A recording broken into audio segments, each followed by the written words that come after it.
In this tutorial, I'll show you how to change the email address on your Notion account.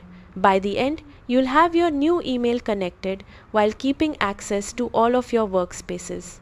Start by opening Notion on your desktop or in your web browser. Click Settings in the bottom left corner of the sidebar, then open the My Account section. Scroll to the Email section and click Change Email next to your current email address. Enter your new email address, then click Send Verification Email. Notion will send a verification message to the new address you entered.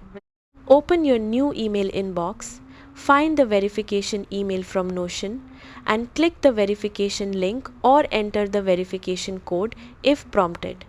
After the new email has been verified, return to Notion and complete the confirmation if necessary.